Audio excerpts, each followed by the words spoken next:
the Ops Center, where we put a wargamer's focus on historical conflicts. I'm your host, Guinea, and today we're heading back to the Pacific for another look at this part of World War II that's kind of underrepresented through much of the gaming community.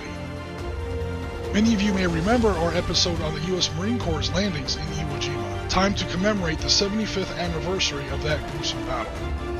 Originally intended as a one-off special presentation, I thought we'd expand this into a full Ops Center series with 3 more episodes focused on America's part in the Pacific War. So let's start off with naval warfare, specifically surface combat operations, as in old-school gunnery duels on the high seas. Despite the importance of aircraft carriers and submarines in the Pacific War, intense surface combat still played a crucial role in these campaigns, at least when certain conditions were right. Surface combat is also important from a wargaming perspective, especially for new players interested in expanding into naval warfare. Surface combat is, in many ways, more direct for most gamers, more familiar. Units maneuver towards each other, establish visual range and arc of fire, roll to hit, and apply damage. For players used to ground-based game scenarios, these concepts make surface combat a good gateway into naval operations. First off, a quick primer. Warship types usually associated with gunnery combat include, but are not limited to, destroyers, cruisers, and battleships. Destroyers are the smallest, usually displacing between 1,500 and 3,000 tons in those days, armed with something like 5-inch guns, torpedoes, and depth charges for anti-submarine work. They're usually tasked with screening the fleet, submarine defense, and anti-aircraft pickets. Next up were the cruisers, usually divided into light cruisers and heavy cruisers. In the Pacific, these usually formed the inner ring of the fleet's escort, protecting bigger ships like battleships, or especially the vulnerable aircraft carriers. Cruisers didn't usually perform anti-submarine operations, instead taking up a role in shore bombardment. They also provided a big part of the fleet's anti-aircraft defense. In fact, some light cruisers were specifically designated as anti-aircraft cruisers. Heavy cruisers could also form small battle groups on their own, tasked to engage and destroy enemy counterparts. This is especially true in places like the Solomon Islands, as we'll discuss later. Finally, we have the battleships.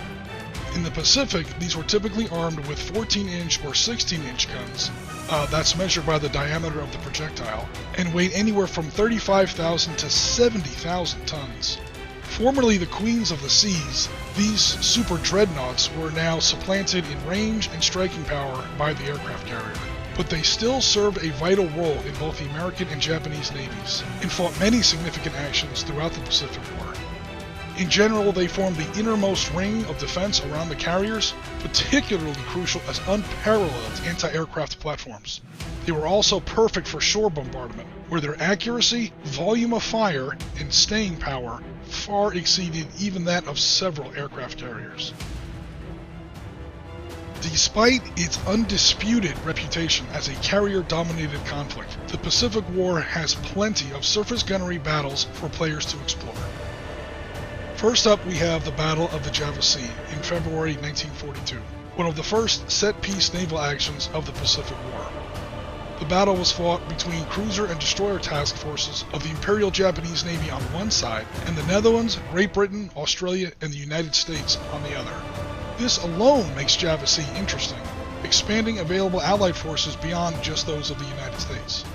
It's also interesting because the Allies actually had initial air superiority here, and yet the Battle of Java Sea still resulted in a decisive Allied defeat, thus proving that air power wasn't always the sole deciding factor if certain other conditions were in place. The battle was fought when this multinational Allied cruiser force under the flag of Dutch Admiral Karel Doorman tried to intercept a Japanese invasion fleet headed for Java in the East Indies. Japanese carriers were otherwise engaged at the time, allowing the Allies to engage the Japanese in a surface gunnery battle. For 7 hours, the Allies tried to reach and sink the approaching Japanese troopships, but Rear Admiral Tagagi's cruiser force repeatedly inflicted severe damage on their Allied counterparts. In the end, the Allies were badly defeated, and the Dutch flagship, the light cruiser HMLMS De Ruyter, was sunk, claiming the life of Admiral Doorman. More fantastic examples of Pacific War surface engagements can be found in my favorite campaign of this war, the Solomon Islands. The campaign started with American invasions of the islands of Guadalcanal and Tulagi, when the Japanese started building an airfield on Guadalcanal. This airfield could have threatened shipping lanes between America and Australia, which were absolutely vital at the time for Australia's survival. The initial invasion went great, and the Americans took the airfield, renamed Henderson Field, easily enough. But holding the airfield would lead to a brutal 6-month meat grinder that some would call the Stalingrad of the Pacific. As both sides vied to supply and reinforce their men on this tortured island, a whole series of savage naval battles would be fought, many of them surface gunnery duels. The first of these was SAVO Island, where a Japanese force of 5 heavy cruisers and 2 light cruisers smashed a force of 4 American heavy cruisers and 1 Australian heavy cruiser. A second Australian cruiser never got into the fight, and both sides also had screening forces of destroyers. The battle took place at night, in the wee hours of August 9, 1942, barely 36 hours after the first U.S. Marines had come ashore on Guadalcanal. The Japanese totally surprised the Americans here. The Allied cruiser patrols were badly organized, and communication between the different battle groups was very bad. The Japanese were thus able to separate and engage the Allied force in 2 separate parts, and win decisively at both. Only 1 American cruiser survived the battle, and her captain would later shoot himself when a Navy inquiry found him partially responsible. The defeat was that bad. The second action to bring up is the Battle of Tassafaronga, another American cruiser defeat at the hands of another Japanese cruiser force. By now, the Japanese were running what the Americans called the Tokyo Express, a repeated nighttime convoy operation where Japanese reinforcements would be ferried to Guadalcanal, and the escort ships would take the opportunity to bombard Henderson Field within an inch of its life. Only occasionally could the American Navy contest the Tokyo Express, and at the Battle of Tassafaronga, the Americans actually got the drop on the Japanese through the use of radar. But the Japanese still won the fight through superior night fighting tactics and the use of their deadly long lance torpedo, far superior to any torpedo weapon used by any navy in the world at that time. Now, the Americans were winning some battles here. About 2 weeks before Tassafaronga, the game had clicked up to the battleship level at the Battle of the Solomon Sea. Here, the battleships USS Washington and South Dakota dueled with the IJN Hiei and Kirishima in a heavyweight slugging match for the ages. The Americans came out on top this time. There were also a series of heavy carrier engagements in the months to come, including the battles of Cape Esperance and Santa Cruz, the Americans winning the former and the Japanese winning the latter. By now, 2 things should be apparent regarding the Solomon Islands naval campaign. The Americans and the Japanese were trading victories here, usually one after the other, and with the exception of SAVO Island and Solomon Sea, any victories won by either side were pretty narrow. The war here was really close, and at least for all the surface actions, all the combat was at night. The last Pacific action I want to bring up is a little later in the war, and it takes place, you guessed it, at night. This is the Battle of Surigao Strait, part of the larger Battle of Leyte Gulf in the Philippines. Fought on the night of October 25th, 1944, it's probably my favorite single Pacific naval battle, because not only is it the last time we'll ever see battleships fire on one another, but 5 of the 6 American battleships that were there, specifically USS West Virginia, Maryland, Tennessee, California, and Pennsylvania, all were victims of the Pearl Harbor attack. Pennsylvania in particular was sister ship to the ill-fated and revered USS Arizona. These grand old ladies of the fleet had been refloated, modernized, and repaired, and almost 3 years after the Pearl Harbor attack, they got together and delivered a killing blow as part of the largest naval battle in all of human history, a battle that effectively spelled the end of the Japanese Navy. Payback had arrived. If you want to look at Wargaming surface naval combat in the Pacific, here are a few things to watch out for. Number 1, like we've been saying, almost all gunnery engagements in World War II in the Pacific take place at night. This is because the Pacific War was so heavily dominated by air power, and even if no aircraft carriers are initially present, everybody has land-based aircraft from nearby islands.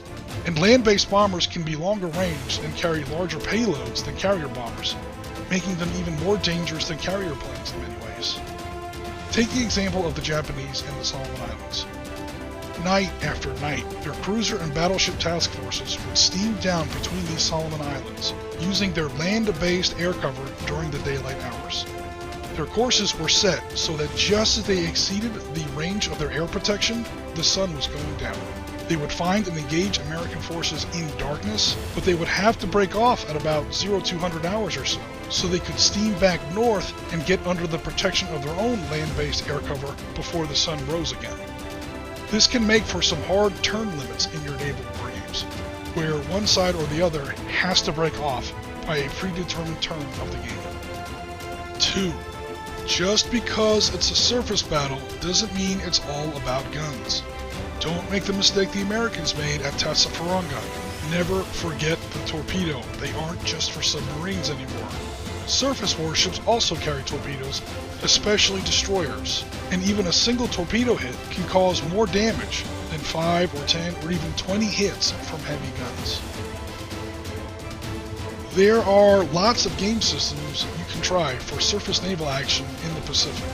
We'll talk about just a couple of them here. First up is Warlord's new release, Victory at Sea, particularly their Battle for the Pacific starter sets. At time of this recording, most of these products are still for pre-order only, and I haven't played the game, so I can't give it an honest review.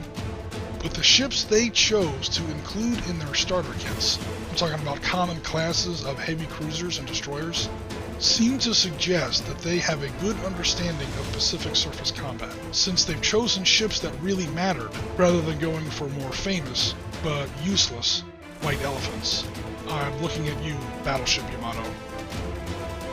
Another game I have tried and highly recommend is Naval War. This game is well designed by a World War II naval warfare expert and wargamer whom I have worked with personally in the past when we collaborated on publications for the 75th anniversary of the Battle of Midway. I'll make sure the link is displayed here in the video. The rules and playing aids are free to download, and you can use any miniatures you like from 1 to 1800 to 1 to 6000. Please remember how huge these ships are. An Iowa-class battleship at 28mm would be almost 16 feet long. The game works for carrier operations, but is particularly well suited for gunnery duels like those that we've talked about here. In any naval war game, though, just please get used to the idea that the ships will likely be way out of scale with the battle area. Cruisers engage at ranges like 10 to 20,000 yards, and battleships in excess of 20 miles. Combining these engagement ranges with flank movement speeds of 30 knots at the most results in a fire-to-maneuver coefficient not unlike watching grass grow. Of course, good games will find ways around this, but just something to be aware of. So that will wrap us up for surface naval combat in the Pacific, everyone. Of course, we've only scratched the surface here, pun totally intended, I regret nothing. But seriously, tell us what you think in the comments.